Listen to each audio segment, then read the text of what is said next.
Talk about Joseph Parker. Most people refer to him as Mr. Nice Guy. Can you be too nice in boxing?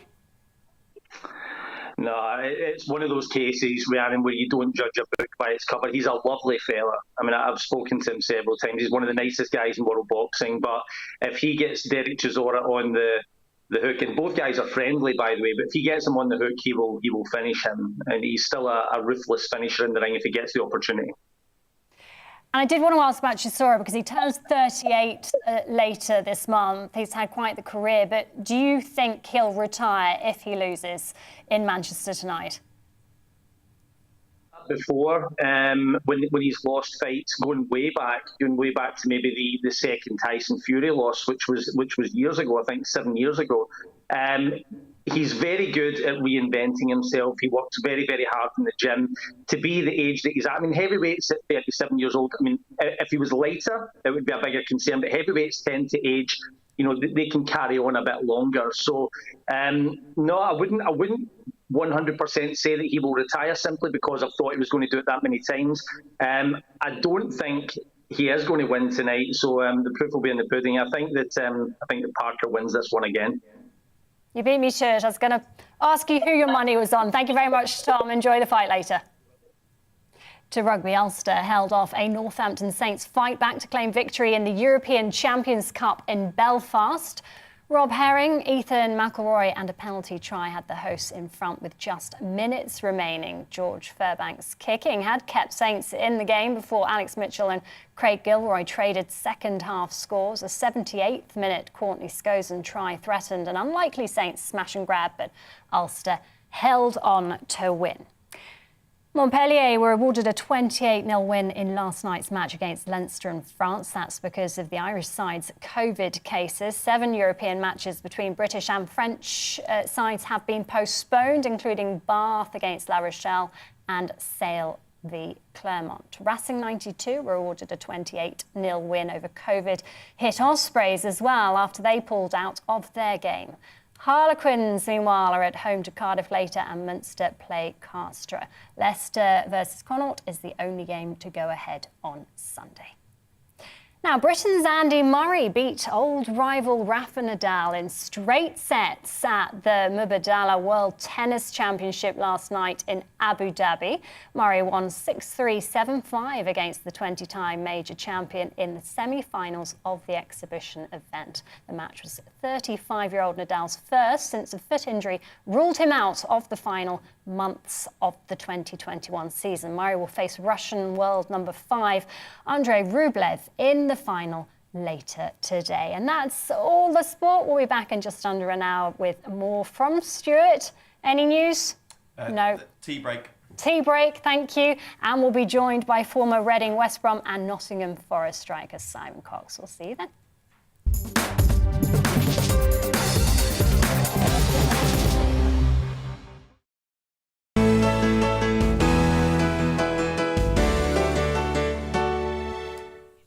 Very much, Rhiannon. We'll keep a close eye on those developments from Adelaide, won't we? Yeah, indeed. Yeah, a little bit. At least Ben Stokes is still there. Maybe he'll rescue the whole thing by himself, which he has done in the past. Yeah, maybe he will. Look, nearly half of over 60s are worrying about the cost of heating their homes this winter. That's due to soaring energy prices. A poll conducted by Age UK revealed a third had concerns about being able to pay their bills, while a similar proportion worried about having to reduce their usage. Yeah, the charity is urging the government to set energy price caps and provide more financial support. Well, for more on this report, Age UK's External Affairs Chief Hannah Pearce joins us now this morning. A very good morning to you, Hannah. Just explain for us, particularly, because everyone's worried about rising energy prices, particularly why it's going to hurt more for the over 60s. Hi, thanks for having me on this morning. Well, we know that people are just so worried because this is turning out to be a rather challenging winter. We've got surging energy prices and inflation. We know that we're going to have a period of very cold weather. And the virus is still presenting a really, dangerous threat to people. And older people are just feeling like they're in between a rock and a hard place. They're very scared about going out and meeting people because of the threat of COVID and Omicron. But at the same time, they're deeply worried about how they can afford to keep their homes warm while energy prices have surged so much. They're already 1.4 1.4 million older people living in fuel poverty, and we're worried that the conditions this winter are going to push thousands more people into fuel poverty. I mean, that's really shocking, isn't it? Did you say 1.4 million living in fuel poverty? And when you think that there might be these restrictions being brought in the new year, people not being able to go and visit and things like that, we might also have a white Christmas. It does feel a bit, with the rising cost of energy, a bit of a perfect storm on the horizon. It does, and the cold is of particular threat to older people. As we get older, our bodies find it harder to regulate heat. So once we get cold, it's then harder to warm up. Also know that people with pre-existing health conditions, respiratory conditions, heart conditions, are more at risk from the cold. And blood pressure tends to go up when we're cold.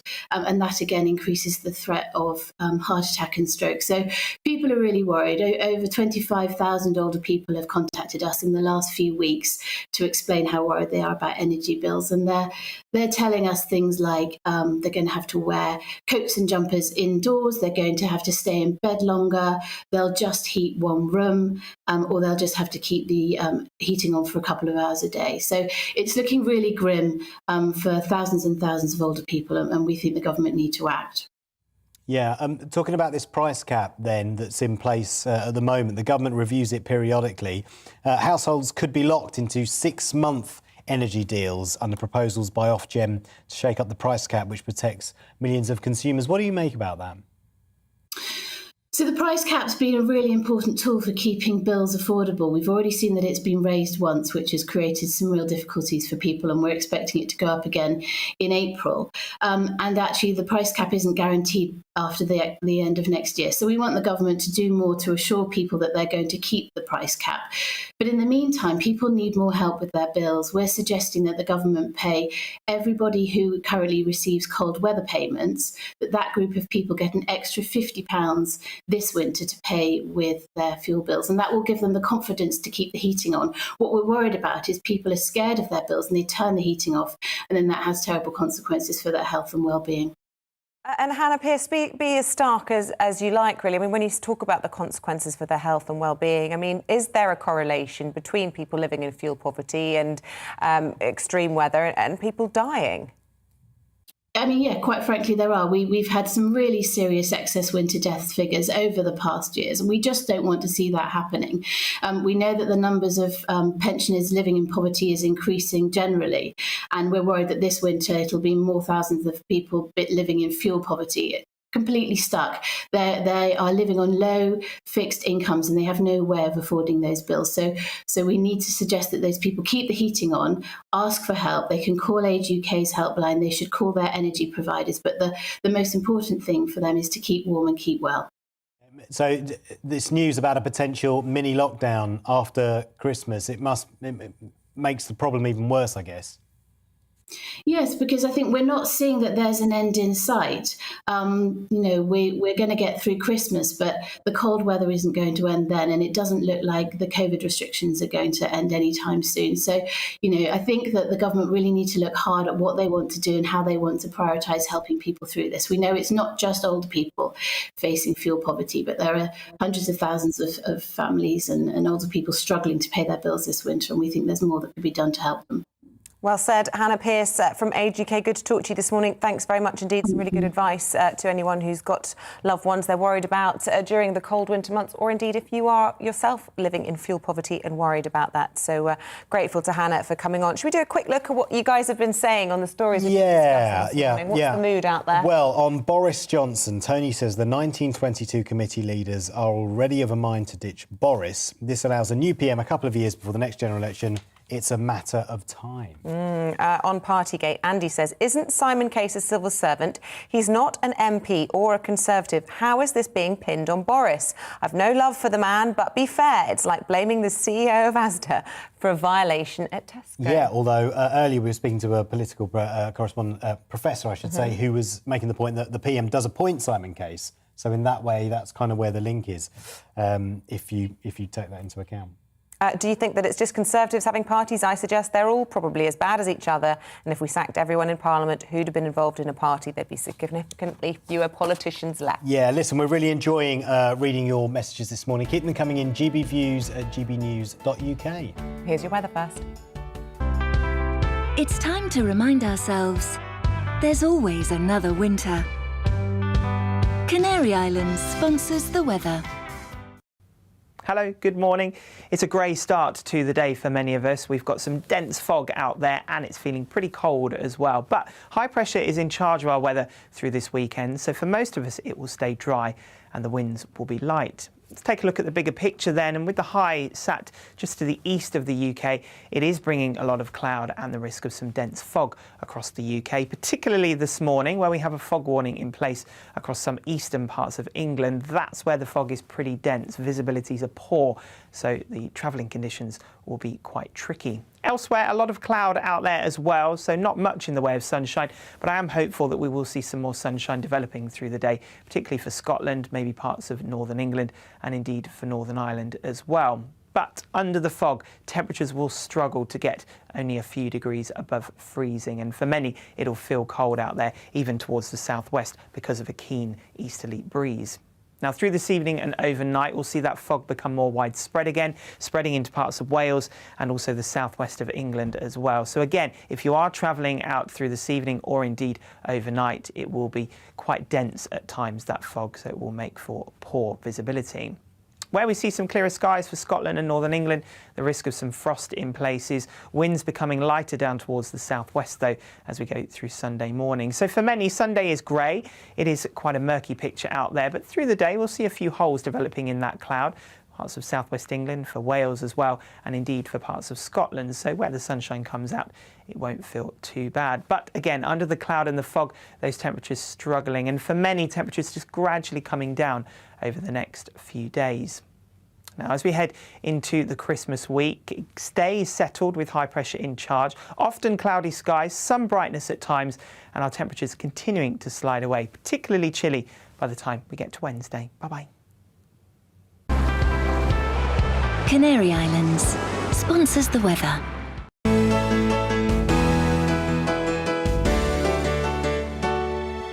You're watching GB News live across the UK and the world on our digital stream. GB News is Britain's news channel. We are the UK's home of discussion and debate from all perspectives. We are here for you. Don't forget to join our YouTube community by clicking on that subscribe button. And if you want the GB News app, you can click and catch up on programmes anytime. We love to hear from you, so email us. gbviews@gbnews.uk. Thanks for being part of the GB News family. My name is Andrew Doyle. Join me every Sunday evening at 7 p.m. for Free Speech Nation. This is a show where we address current affairs and news stories of the week with the help of two wonderful comedian panellists. I brought in comics because I want to give it a lighter edge, and also they work for less. See you there.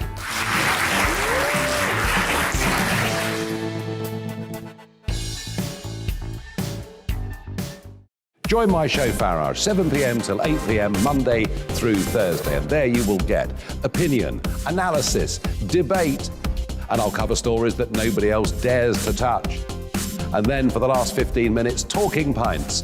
We're over a drink. We have a civilised conversation with someone.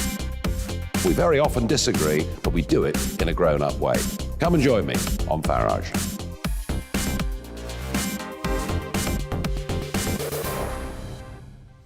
I'm Colin Brazier. I've reported from more than 70 countries around the world, covered wars from Afghanistan to Iraq, from Lebanon to the Balkans. I'm trying to bring that experience, that feel for events, to the studio. And something else. I'm ready to give an opinion. Today's stories with a spark. Brazier from 8 p.m. weekdays on GB News.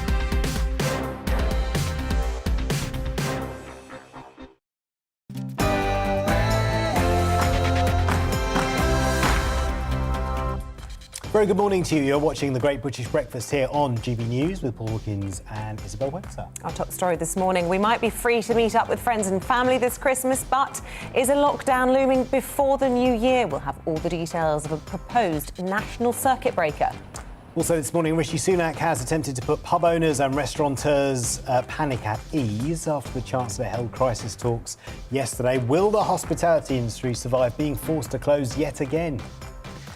Schools have begun to look at online learning yet again in response to rising COVID cases. Can we expect exams to be cancelled for a third year running? How are your children coping? Let us know. GBViews at gbnews.uk. And it's a busy Saturday of sport, although not as busy as it should be. We'll tell you which games are on, which are off, and if England are managing to make a fist of their first innings in the second Ashes Test in Adelaide.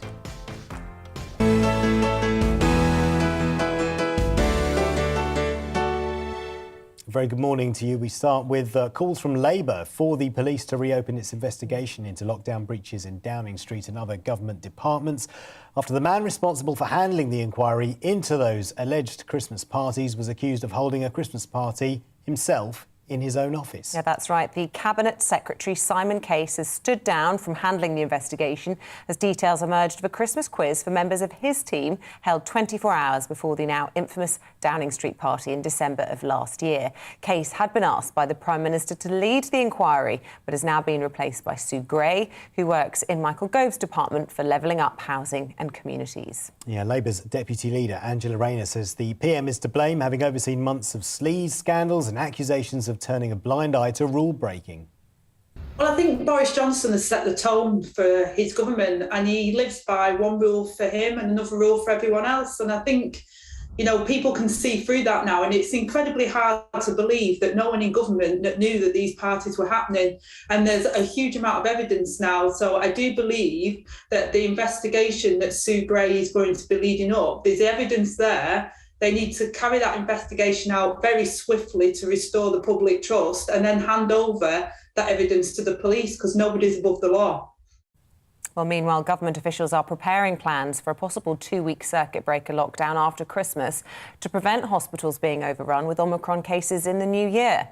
Yeah, the minutes of Thursday's meeting of the Scientific Advisory Group for Emergencies, aka SAGE, were leaked to the BBC.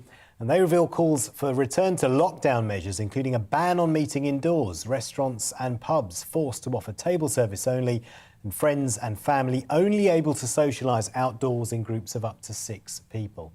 Well, yesterday, the Chancellor, Rishi Sunak, met business leaders over their concerns about the impact the new measures will have on the hospitality industry. They, of course, fear that more businesses could close without some sort of support package.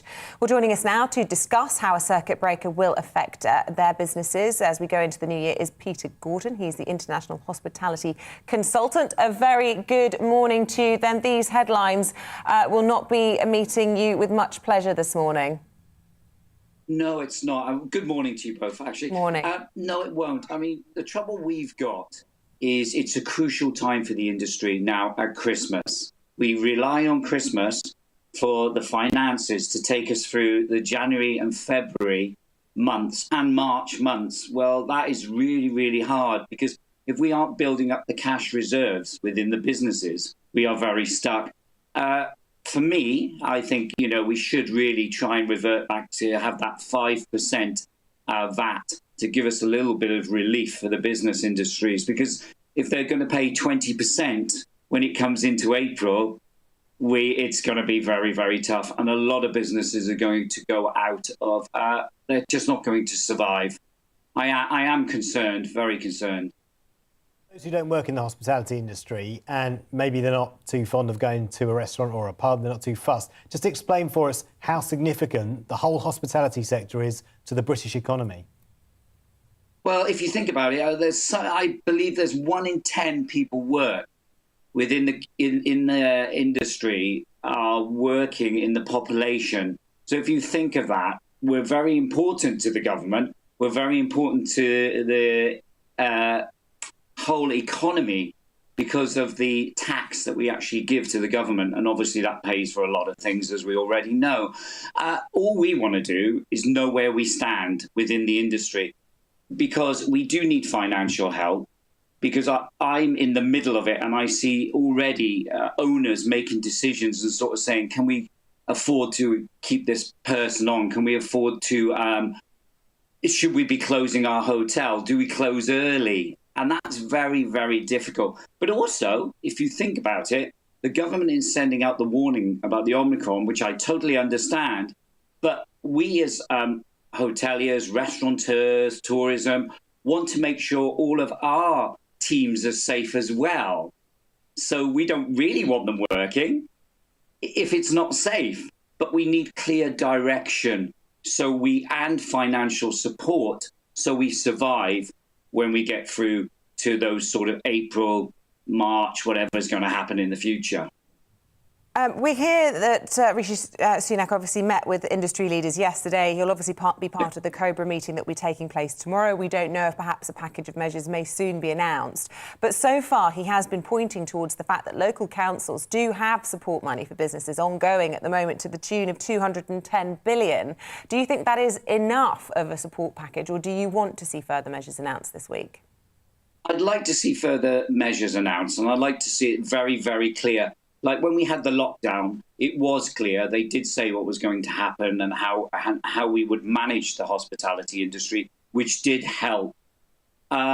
We as hoteliers, restaurateurs, all we want to do really is make people happy to come out in a safe environment and really enjoy the experience. That's why I became a chef, and that's why a lot of people within the industry want to help people. So going back to the support, I think we do need very, very clear package, really, to say this is what is going to happen. And also to keep our staff and teams safe, as I've said before. It's difficult to see what's going to happen to the I suppose for you, it's perhaps not difficult to see what's going to happen to the hospitality industry now. Can it ever recover to where it was pre-COVID? I think it's going to take a few years, if I'm going to be very honest. It's not something that we're going to bounce back straight away. And the thing is, we're trying to encourage people to come into the hospitality industry. It's a fantastic industry. It gives youngsters a lot of confidence and helps them an awful lot. But this is just another knock for us, really. And it's tough. It is tough. And for me, all I want to see, I see the stress on the owners. I see the staff coming in who can't afford to go and buy, say, Christmas presents, because young staff actually relied on coming in part-time to earn some money to buy presents at Christmas. So but also the chain is also the people behind it, the vegetable suppliers, the meat suppliers. All of a sudden, a lot of their meats and things are being cancelled, and the vegetables are being cancelled. We're losing about, I would say, 40% to 50% of customers at the moment who are just not coming in, which is devastating, really, from a financial package. It's just devastating for a business. What I would love to see personally as well is I'd love to see that people also phone up and cancel, because that's difficult. At the moment, some people aren't phoning up and cancelling, which means it's putting us stress because we're getting staff in, which we cannot afford to pay, really, but we've got them in because we want to make sure that the customers have the best service we can give them. But then if you're cancelling, we are then sending them home. So again, it's this massive knock-on effect. Yeah. It's just snowballing. Yeah, it's a really important point, that have the courtesy. If you do want to stay home for perfectly justifiable reasons, please let your hotel or restaurant know, because, of course, as you say, that has knock-on consequences. I just want to ask you before you go one more question. There's one of the paper front pages, I think it was the Eye, it might have been another one, talking about proposing shortening the length of isolation from 10 days to 7 days, not only because of the impact that it has on workforces, but including the NHS, but because they think that people recover more quickly from this variant. Would that be something that would make a difference to you? Yes, and not really, because I think at the moment, yes, people will recover quickly, but it's the government just have to send out that one message. Look, it is safe to go out to eat. It's not safe to go out to eat. And then we know where we stand. I think all I want, and all the business wants, the hospitality business, is that clarity. Once we have the clarity, we will survive, because we have to. People want to eat, people want to drink, people want to go out and have a good time with their families. But obviously, none of us want to do it if it's not safe, including the hospitality industry itself. Peter, we've just had an email in that says, can you please interview pub owners who are run off their feet? Someone else has said it's impossible to get a table in Sussex where they live at the moment. Are there some pubs and some restaurants that are fully booked, that are not seeing cancellations, and you're talking about a general trend in the industry? I think there might be. There's a rule to the rule to the thumb to everything. There's always a percentage that are going to be that little bit busier. Maybe that's because they've got a fantastic landlord and everybody wants to go there and all supporting the landlord. And maybe there's just people who aren't not abiding by the rules. That's the wrong thing to say. Who are sort of saying, I want to go and enjoy myself. But we as hospitality owners have a responsibility to make sure that people are safe. We do everything. We put all the hand sanitizers there. We're inspected every year by by our food inspectors. We're trying our best. Yeah. But it is difficult. Yeah.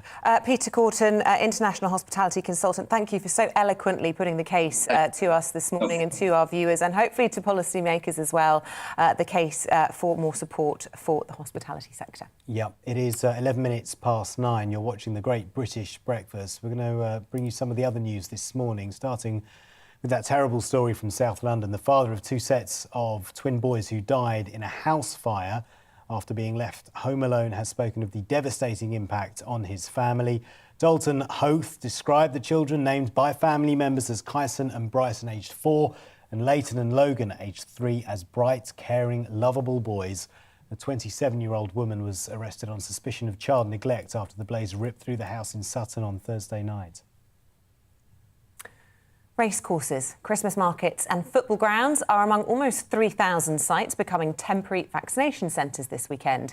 NHS National Medical Director Professor Stephen Powis said the health service was pulling out all the stops to offer as many boosters as possible. Venues include Liverpool and Chelsea stadiums, plus Wembley and racecourses at Sandown Park, Bath and Chelmsford. Vaccine buses will also be offering jabs at shopping centres, and there are also 24-hour walk-in venues in London and Birmingham. Jabs Army out in force. Indeed. Well, yesterday was a record day in the vaccine rollout, but it was also a record day in terms of the number of COVID cases. There were 93,045 confirmed cases, beating the previous record for a third day in a row, although apparently hospitalisations are falling.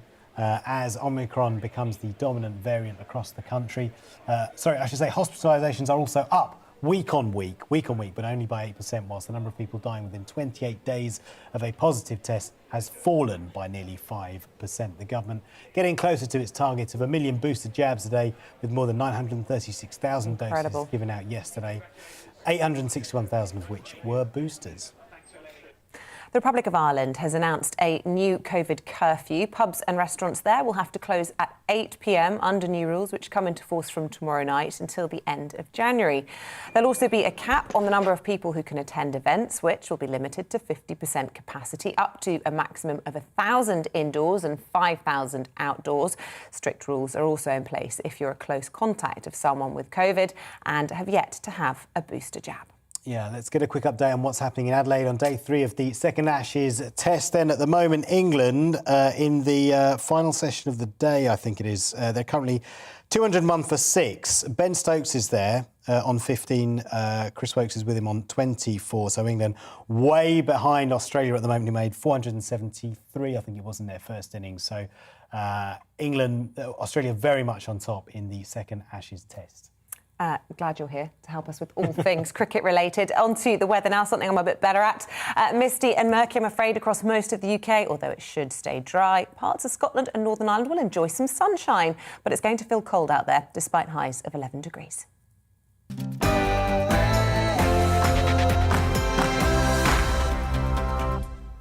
Now, there may be a few sore heads this morning after many people broke off for Christmas and maybe had a bit too many Baileys. The last Friday before Christmas is known to some as Mad Friday, in pre-COVID times anyway. It's when large groups head out for the last big work or social party. Yeah, these festivities add extra pressure on the emergency services to assist people who've caused damage to themselves or others while intoxicated. To try and reduce the number of avoidable call-outs, North Yorkshire Police launched a tweetathon running from Friday afternoon to the early hours of this morning to share the type of incidents that the police respond to during this period. Yeah, our Yorkshire and Humber reporter Anna Riley has been finding out more. North Yorkshire Police, like other forces across the country, has seen a high demand of 999 and 101 calls over the last few weekends, especially on Friday and Saturday nights. With the festive season in full swing, extra police officers will be deployed to the streets and additional staff will be working in the force's control room to meet demand. And the Friday before Christmas, known as Mad Friday, is traditionally one of the busiest nights of the year for the emergency services. To give the public an idea of the kinds of calls received on this drink-fuelled evening, the force, based here in York, took to Twitter to share the type and volume of incidents that they'll have to deal with within a 12-hour period. Well, I suppose people are breaking up from schools, people are breaking up from work, they're going on leave for Christmas, so they'll be getting an increase in alcohol-related incidents, people are going out more, we're looking at more road-related offences, so just generally there is an increase in antisocial behaviour. We feel that there's more people out and about and you know, trying to live the life, I suppose, but that does have an impact on us. Obviously, we still want to get or encourage our customers to contact us, whether it be on 999, 101 or online. But like I say, we put the additional resources in place, we're prepared for it, so hopefully it's just business as usual for us to a degree. You know, we're looking at assessing the threat and risk to any incident that comes to us and then allocate the appropriate resources, really. During the coronavirus pandemic, there's been an unprecedented 6 months where police forces across the country, including in North Yorkshire, have seen record numbers of 999 and 101 calls. What we've seen during the pandemic is we've seen a significant increase in the number of 999 calls. So June of this year saw just short of 10,000 999 calls, which is the highest number we've ever had.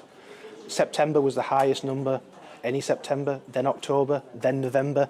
It's just not ending at the moment, it's just staying very, very high. And of course, the 999s have to be answered first because they're the emergency calls. And what that does, it puts pressure on the 101 calls. So our answer time for 101s is impacted by that high level of demand for 999 calls. And one of the things we're hoping the tweet-a-thon will do will assure people the kind of challenges that we're facing. And I know it can be frustrating for people waiting on 101 longer than they would like and longer than we would like them to. Hopefully that'll give them a better understanding of why they might be waiting a little bit longer on the 101 because of the challenges that we're dealing with in here. I think it's a whole range of different things, and it's not just in North Yorkshire. Nationally, the same challenges are being faced. You know, the pandemic has caused increases in difficulties with people with mental health. We have seen increases in things like domestic abuse, but there's no one single thing that we could say is the main driving force behind the increase in 999s. The force hopes that the tweet-a-thon will be an interesting, eye-opening and reassuring experience for the public. Anna Riley, GB News. Yeah, interesting. That one from Anna. Lots of GB views to bring you this morning. We've been talking about the vaccination programme, about lockdowns. On vaccinations, Bill says the government needs to move away from the carrot approach and simply withdraw benefits from those who refuse to be jabbed. No jab equals no benefits. Michelle says, I'm sick and tired of this. I've got to the point where I feel instead of vaccine passports that anybody not capable of wearing a mask should stay in. Seeing them walking around, many morbidly obese, proudly displaying their lanyard makes me so angry.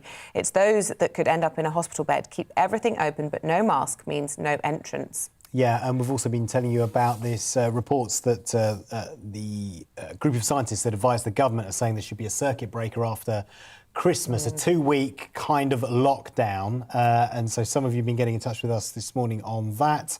Mark says by Christmas the infection rates will come down. Hospitalisations and deaths are not going up. Why are people scaremongering? Yeah, hospitalisations are going up 8% week on week. Mira says lockdowns worked for a while to prepare the health system. Let's try without lockdowns. Penny says, no, I would not support such a lockdown. Small businesses are already on their knees. And, of course, that's the balance, isn't it, between the harm to the economy, the harm to businesses, the harm to mental health, the harm to children's well-being versus the pressure on the NHS and people's public health crisis. Yeah, indeed. Tony says the next lockdown will see Boris gone. Fantastic news. And it's going to be difficult for the Prime Minister, of course. He had to rely on Labour to get the last set of measures through the Commons. So whether we can actually do it or not, is another matter. Yeah, not least after he's lost a safe seat in that by-election in North Shropshire and, of course, that huge rebellion. It's been a bad week for the Prime Minister. More trouble ahead. Keep those views coming in. Let us know what you think about all the topics that we're talking about. Another big issue that always gets people talking and tweeting and getting in touch is a story close to my heart as well. Up next, we'll be talking about whether or not schools will indeed be returning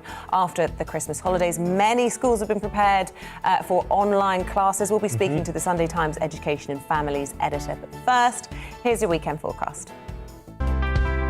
It's time to remind ourselves there's always another winter. Canary Islands sponsors the weather.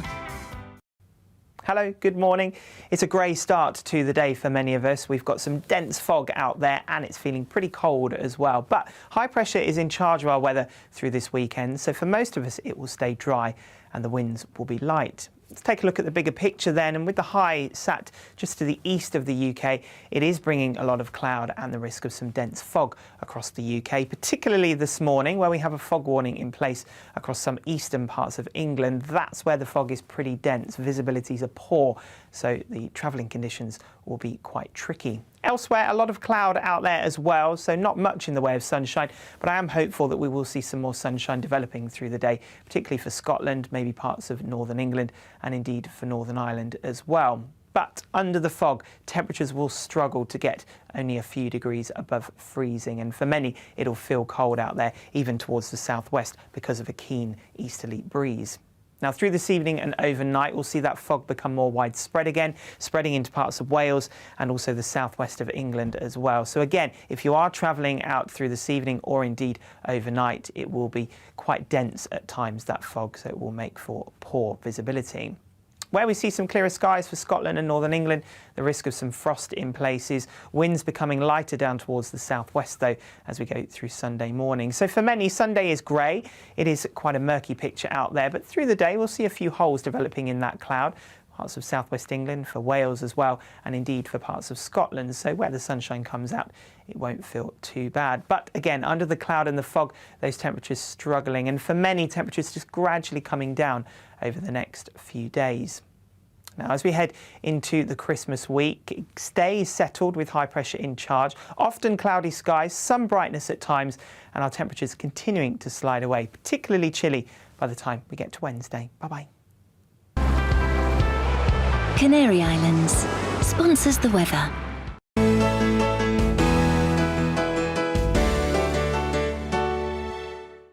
You're watching GB News live across the UK and the world on our digital stream. GB News is Britain's news channel. We are the UK's home of discussion and debate from all perspectives. We are here for you. Don't forget to join our YouTube community by clicking on that subscribe button. And if you want the GB News app, you can click and catch up on programmes anytime. We love to hear from you, so email us. gbviews@gbnews.uk. Thanks for being part of the GB News family. My name is Andrew Doyle. Join me every Sunday evening at 7 p.m. for Free Speech Nation. This is a show where we address current affairs and news stories of the week with the help of two wonderful comedian panellists. I brought in comics because I want to give it a lighter edge, and also they work for less. See you there.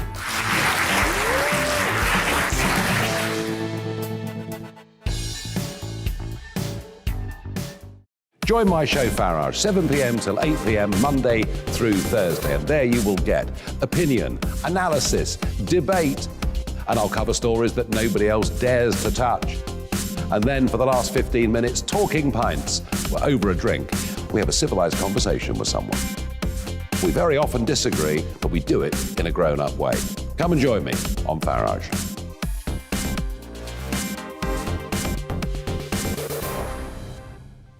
I'm Colin Brazier.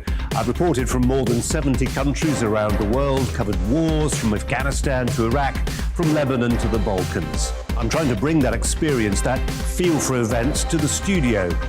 And something else. I'm ready to give an opinion. Today's stories with a spark. Brazier from 8 p.m. weekdays on GB News. Join us for Political Correction. We're here every Sunday to correct politics and put you, the people, back in charge. We talk about all areas of the United Kingdom, including Northern Ireland. Our debate goes way beyond the Westminster Village. It's about the real country. It's about your opinion. So please, we want you to tell us what you think. This is Political Correction. Every Sunday morning from 10 a.m. here on GB News.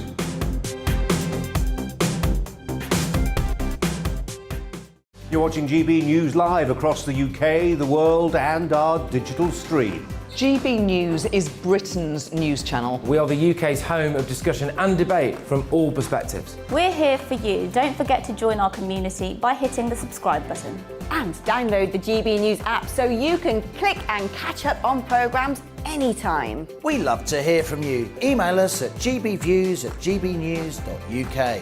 Thanks for being part of the GB News family.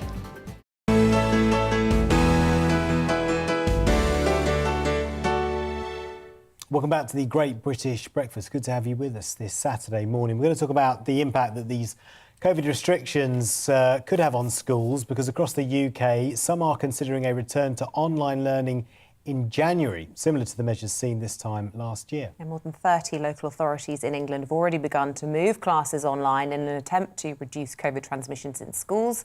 But with yet another year of disruption to learning, how are students managing with the pandemic? Ofsted's warned that low attendance remains a stubborn concern, as the latest data showed 236,000 pupils were off school on December the 9th for COVID-related reasons. Well, joining us now is Sian Griffiths, Education and Families Editor for the Sunday Times. Sian, a very good morning to you. Thank you for speaking to us. Do you think that it's prudent of these schools to start moving lessons online?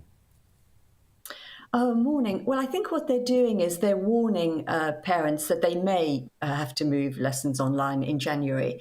And many schools are doing that, actually. A lot of schools, not just those schools, are drawing up contingency plans.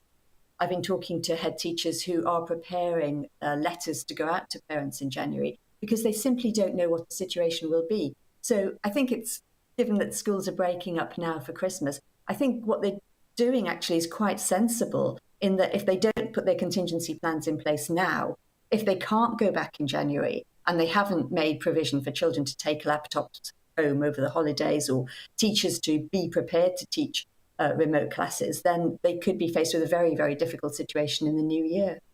Of course, we faced last year, didn't we, Sian? Because, of course, I was remembering on the school gate this week that our kids packed up for Christmas this time last year, and they didn't go back to school until March.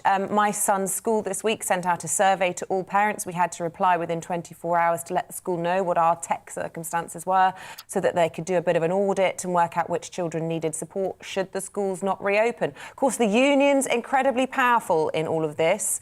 What's the mood amongst the teaching unions at the moment, and is there a chance that they could influence or stop the reopening of schools in the new year?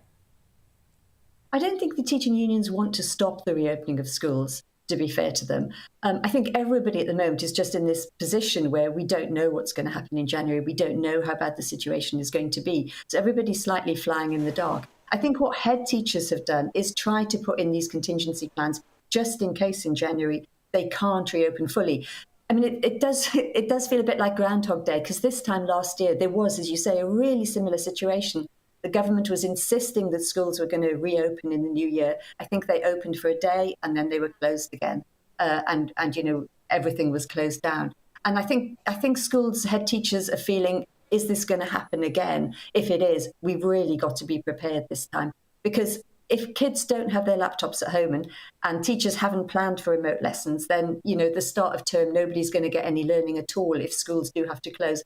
And it's not even that if schools have to close, you know, right across the country, which the government is absolutely insisting is not going to happen. It could also be in an individual school, you know, that there's a lot of COVID sickness in a year group, for instance, and that year group gets sent home, or there aren't enough teachers to staff the entire school and the school has to close. So it could be sort of local closures as opposed to, you know, big closures across a region. I mean, it just blows my mind that you know, that we could face a situation. I know you say the government very much said that we won't be closing schools, but they also said there wouldn't be another lockdown. And look what we're talking about this morning. I know so many parents, and more to the point, so many children who have suffered as a consequence of this policy, not least in terms of those who've had their exams messed up for 2 years and the consequences for their future earnings and careers, but those with eating disorders, those who have been victims of domestic abuse. There's so many issues wrapped up in this, and I feel like this is up there with the booster rollout, that this should be an absolute national priority, is to keep kids in schools. I don't know if you agree. I think everybody is agreed. I think that schools are absolutely the thing that should stay open if it's possible, and that children's mental health has hugely suffered. And you're right. Yeah. You know, you say if it's possible, why wouldn't it be? I just can't foresee a circumstance where it can't be possible, you know, other than a temporary outbreak response. Yeah. Well, there's the temporary outbreak question, of course, but also then it's down to the government, really. If the government decides to close schools, then schools will close in a lockdown. So that's not my decision. That's a decision for the politicians. But you're right. I mean, everybody has agreed that children have really, really suffered in this pandemic, and their mental health issues have got worse. More children have mental health problems now than at the start of the pandemic. They've fallen behind in their learning. They're months behind in their learning. There's just so much. Their exams have been cancelled. So many bad outcomes for children. And of course, children are not made that ill by COVID.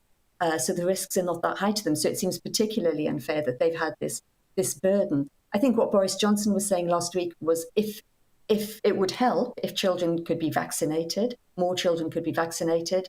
The unions, of course, are saying bring in face masks, more mitigating measures, let's have ventilation, let's have CO2 devices and air filters in schools so that we can keep them open. They're saying that more could be done on that front. But I think everybody's agreed that the one thing that shouldn't close, ideally, is schools.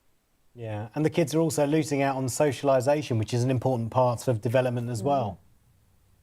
They are, and that's one of the saddest things, that parents are saying that their children's behaviours are changing, that they're becoming more anxious, they're becoming more clingy, especially the young children. They're developmentally behind. So teachers are reporting that 4- and 5-year-olds are going in. Some of them are wetting themselves, and really sad things like that. Their vocabulary development isn't happening at the rate it should. Yeah, there's a lot of really bad outcomes for children. So the hope is, and I think everybody is trying as well. I mean, one of the things that Nadeem Zahawi announced last week was that he is calling on retired teachers to step forward, so that if there are COVID outbreaks ripping through schools in January, and teachers are off sick and there's a threat of closing a school, he's saying, look, retired teachers, please can you step up? Can we have an army of retired teachers coming in to fill those gaps when teachers are sick or having to isolate because of COVID infection in a school? Can you come in and can you teach those classes to try and keep the schools open? But it does sound like it's going to be,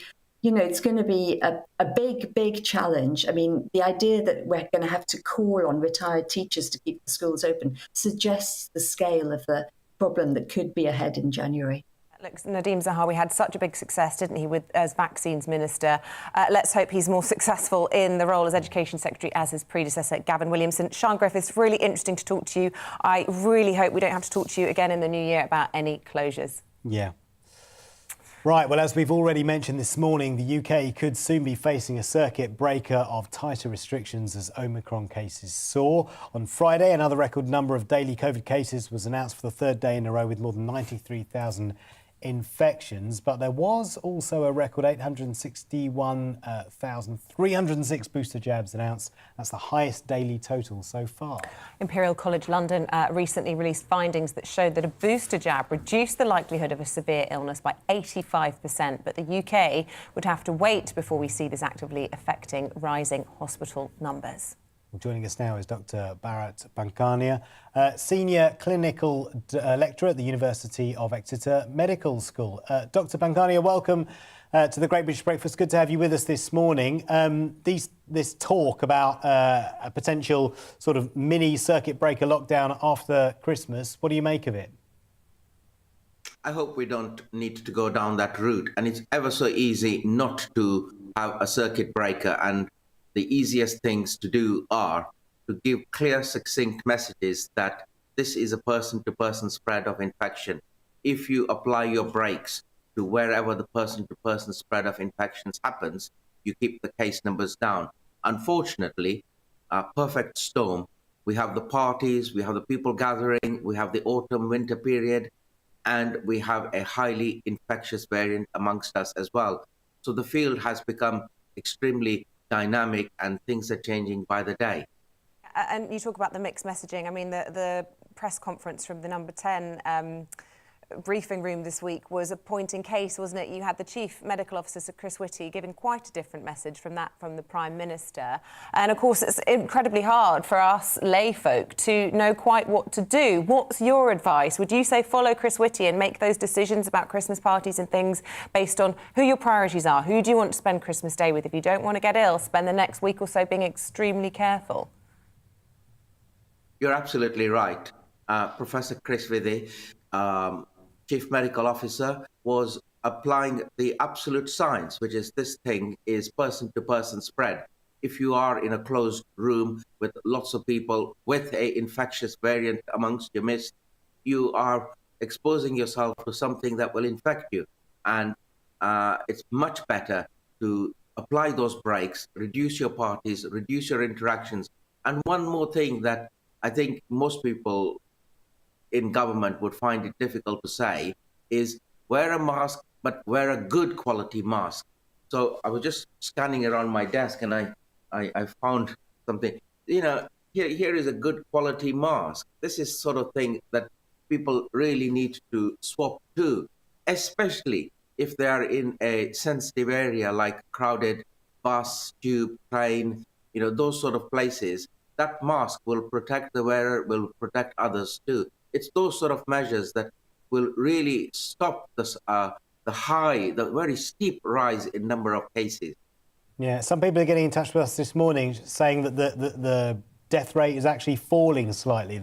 They're saying that we need to point that out. I hear that. And, see, the trouble is, once a variant has been introduced, we don't know what its effects are. So, but unfortunately, very, very soon we will know. And I use the word unfortunate because what we do know is giving me cause for concern. So what do we know is it's highly infectious, one. Number two, it bypasses the vaccines so produced by our immunization program. So putting those two things together makes me have cause for concern that, 2 weeks, 3 weeks down the line, we may get hospitalizations, and then another 2 weeks down the line, we may see that people have died as a result of contracting this infection, which is more infectious. Yeah, Professor Chris Whitty sort of explaining it so succinctly this week, saying that a reduction of supply in terms of staff who are either ill, isolating or caring, combined with an increase in demand in the health service over a very short period is the reason there is this real serious cause for concern. I wonder how concerned you are, though, that there is sort of apathy amongst the general population. People don't want to hear it anymore. People don't want to be social distancing or wearing their masks. They don't want to be testing everywhere they go. People just want to get on with their lives and keep their businesses going. Yes, there is a lot of apathy, and then there's also that disenchantment. The disenchantment is they learn that about this time last year, there were parties in important places in government, and they are then saying to me, because I deal with these outbreaks on a daily basis, that we are reluctant to comply, to test frequently, and do all those infection control measures that I'm asking them to do. And I'm left with very little to sort of have in my bag with respect to coercing them that, look, it is in your interest, in the interest of the establishment you work in, etc., to keep your case numbers down, to comply, to test frequently, not bring your infection to work. OK, Dr. Bharat Pankhania, always good to talk to you. Thanks very much for joining us on the Great British Breakfast. Yeah, do let us know your thoughts on that interview. GBViews at gbnews.uk. Coming up, Rhiannon has all the sport. Rhiannon, what have you got for us? We don't want to talk about the cricket. Look, I'm really sorry, Paul, but I heard yet more cries coming from them there behind me from Stuart Meeker, so I don't think it's going to be good news from the Ashes. We'll also be chatting to former West Brom striker Simon Cox about the COVID chaos causing disruption to the Premier League this weekend. We'll see you shortly.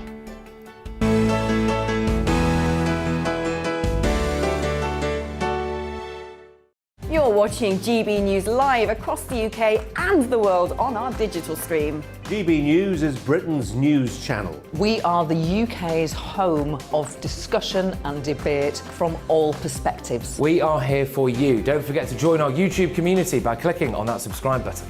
And if you want the GB News app, you can click and catch up on programmes anytime. We love to hear from you, so email us. gbviews@gbnews.uk. Thanks for being part of the GB News family.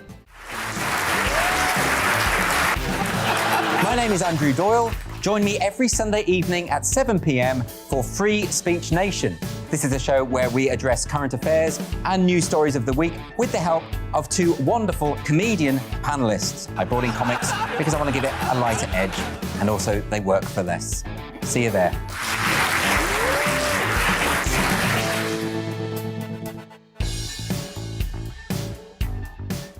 Join my show Farage, 7 p.m. till 8 p.m. Monday through Thursday, and there you will get opinion, analysis, debate, and I'll cover stories that nobody else dares to touch.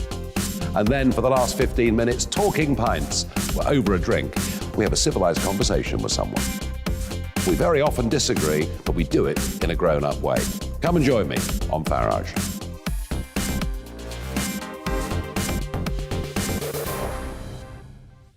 I'm Colin Brazier. I've reported from more than 70 countries around the world, covered wars from Afghanistan to Iraq, from Lebanon to the Balkans. I'm trying to bring that experience, that feel for events, to the studio. And something else. I'm ready to give an opinion. Today's stories with a spark. Brazier from 8 p.m. weekdays on GB News.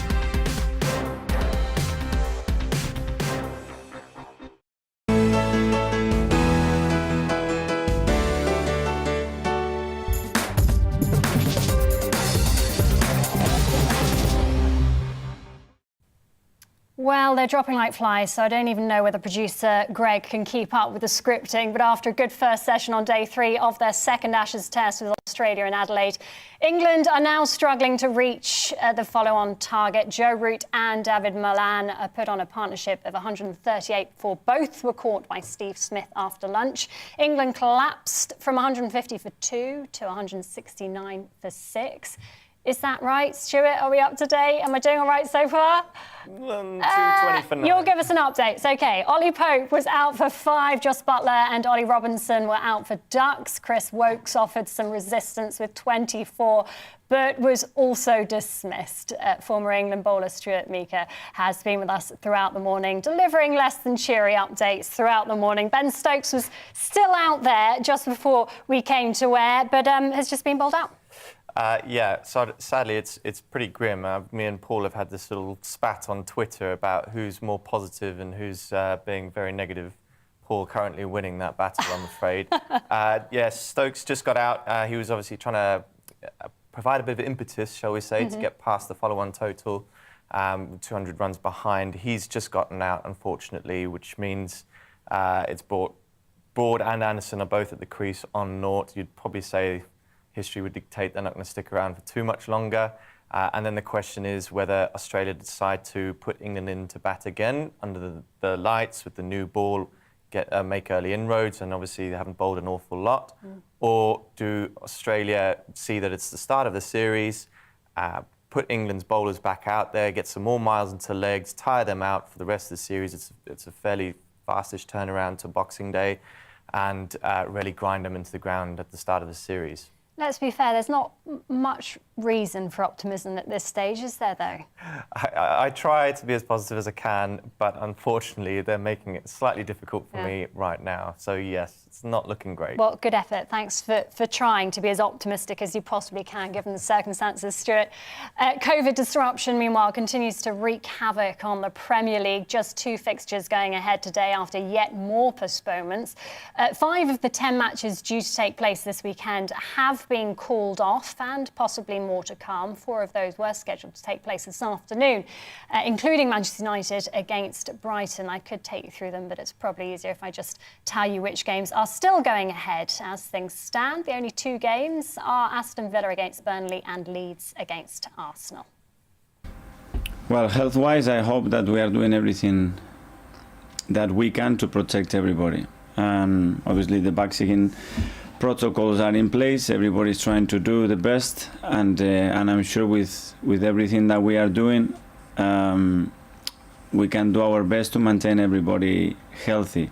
In terms of the competition, 2 things. One, that we need much more clarity why those games are getting not played and what do you need not to play a game, so we are playing in the same league.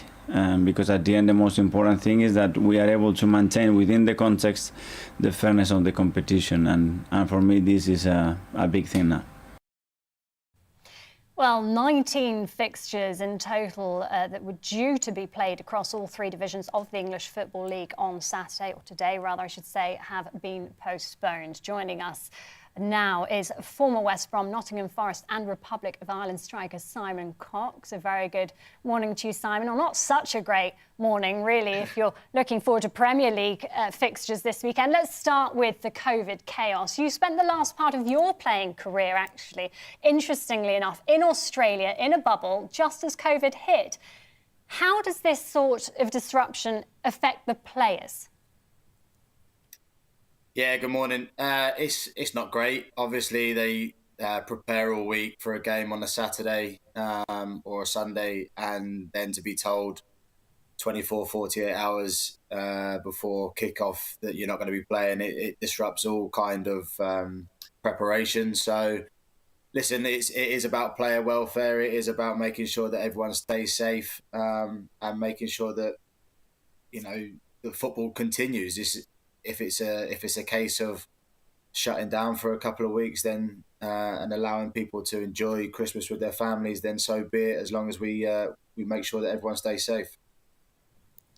Yeah, that's a fair point. What does happen, and a lot of managers have in fact been pushing, Thomas Frank, for example, for there to be a suspension. But what happens then if there is a week or 2 out? It gives the Premier League time to reset, but what happens next? Is there enough time?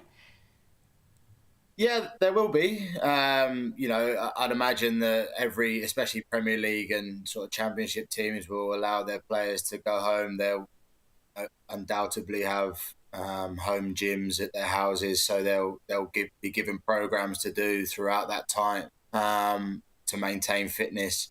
But ultimately, it's about the Premier League and making sure that they put in place the protocols for fans to go back, players to be safe, and then okay, there might be a bit of fixture congestion, but ultimately at the end of the day, it's these are professional footballers. They enjoy the games more than they do the training anyway, so it's fine. It could, of course, be helped by more footballers getting jabbed. The last I read, reportedly 25% still haven't been. Why do you think there are still so many resistant to getting the vaccine? What exactly are they worried about? Yeah, it's baffling to me a little bit. I think they have, or every Premier League club has physios and doctors, you know, probably the best of the best that you could possibly have, that would allow them to put their mind at ease. I don't understand why some players are not getting the vaccine. It doesn't make any sense to me. And I'm of a sort of understanding that, you know, each to their own. If you don't want to take the vaccine, no problem. But maybe there's a case for, okay, well, you don't play. You know, if you're not vaccinated, you don't play. And if you want to get involved in the games and stuff like that, then get yourself jabbed. Make sure that you're making everybody around you safe. Or to a second point, if you don't fancy getting the vaccine, and you're not playing, you're not contributing to the football club, well, then you're going to have to take a deduction in salary, because ultimately you're not doing what we want you to do, which is play football. So there's so many things that can be said about getting it and not getting it, and why people want it and don't want it. But ultimately, it's just about keeping people safe. Indeed. I do want to talk about the action on the pitch quickly. Or former side West Brom, they failed in their bid to draw level with second place Bournemouth. A bit of a bogey ground for them at Barnsley, isn't it? I watched it last night. It wasn't a great game. The fog playing a bit of havoc with both teams, but ultimately, West Brom should really have had enough on the night to win the game of football. They just didn't create too many clear-cut chances. I know Carl and Grant had one right at the end where it was cleared off the line, and Jordan Hugill had one in the first half. But they should have enough, really. And they'll be disappointed that they didn't put pressure on Bournemouth and Fulham, because they'd slipped up in recent weeks. So it was a chance to put pressure on them, especially sort of going into this weekend's fixtures. A missed opportunity there. Simon, thank you very much for your time this morning. Thank you. Now, all 4 matches in the Scottish Premiership are due to go ahead as planned so far. Leaders Rangers will aim to extend their lead to 7 points when they host Dundee United. Dundee, meanwhile, face Hearts. Livingston are at home to Ross County, and Motherwell play St Johnstone. To boxing, British heavyweight Derek Chisora has weighed in for his much-anticipated rematch with Joseph Parker tonight in Manchester. Chisora reunited with trainer Dave Caldwell. Well, he looked good there at 248.5 pounds, 2 pounds lighter than the first encounter. The New Zealander, meanwhile, weighed 251 pounds, 10 ounces heavier than May's meeting. Former world champion Parker beat the 37-year-old Brit via a split decision back in May, despite being knocked down in the opening 10 seconds. So that's one to watch. That's all the sport from me. Paul Coit will be here tomorrow, and he will be joined, I think, by Stuart Meeker, depending on how things go, Tom Hopkinson, Andy Good, and Stephen Presley. Thanks for watching.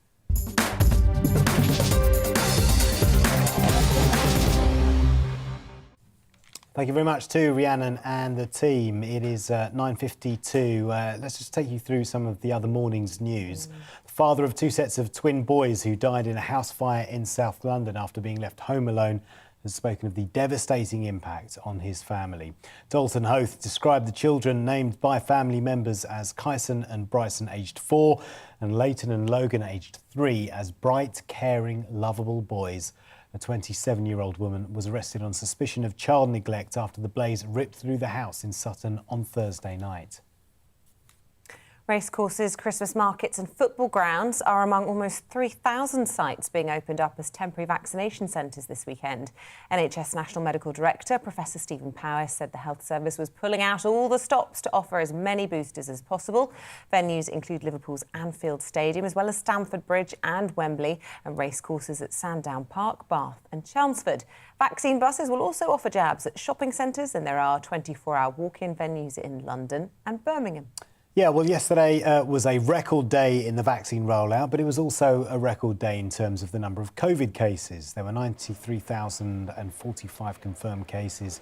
That beats the previous record for a third day in a row as Omicron becomes the dominant variant across the country. Hospitalisations are also up week on week, but only by 8%, whilst the number of people dying within 28 days of a positive test has fallen by nearly 5%. Government is getting closer to its target of 1 million booster jabs today, with more than 936,000 doses given out yesterday, 861,000 of which were boosters. The Republic of Ireland has announced a new COVID curfew. Pubs and restaurants will have to close at 8 p.m. under new rules, which come into force tomorrow night until the end of January. There'll also be a cap on the number of people who can attend events, which will be limited to 50% capacity, up to a maximum of 1,000 indoors, 5,000 outdoors. Strict rules are also in place if you're a close contact of someone with COVID and have yet to have a booster jab. And tonight's Strictly Come Dancing final has been shortened after one of the competing couples was forced to pull out. AJ Odudu confirmed yesterday she won't be able to dance tonight because of injury, so the sequined showdown will be between EastEnders actress Rose Ayling-Ellis and TV chef John Waite.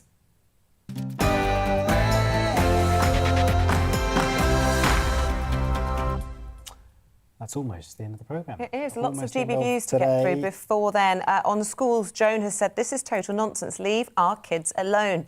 It's a virus. We need to learn to live with it. Peter says, no more school lockdown. My grandson, who goes to a grammar school and is bright, has gone backwards during the pandemic. Children need to be in school as the advantages far outweigh the disadvantages. I'm with you both, Peter and Joan. Yeah, on whether you support a circuit breaker or not. Ross says, is 2 weeks long enough? We need a 6-month fall down. I think he's being sarcastic there. Magnus says, interesting dilemma. Leaving aside whether they actually work, if there was a cast iron guarantee of a return to total normality after the 2 weeks, I would be very tempted to say yes, says Magnus. Jason says, everybody needs to calm down regarding possible lockdown. It's not an option as it needed an act of Parliament to agree this, and they are in recess. Well, they can bring Parliament back. Also, we were talking about the Daily Star saying it might be a white Christmas. A couple of you getting in touch this morning saying apparently it's a white Christmas if a snowflake falls on the roof of a meteorological office somewhere in the UK. There you go. That's it from us. Lots more coming your way right here on GB News. Don't go anywhere, but first, here's your weather. It's time to remind ourselves there's always another winter. Canary Islands sponsors the weather. Hello, good morning.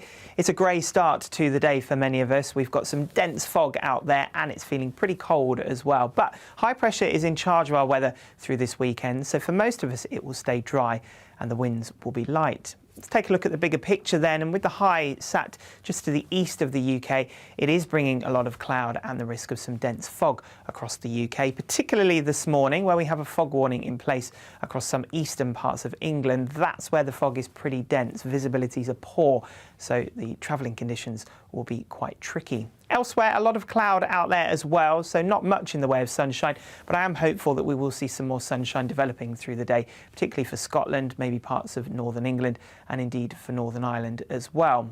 But under the fog, temperatures will struggle to get only a few degrees above freezing, and for many, it'll feel cold out there, even towards the southwest, because of a keen easterly breeze.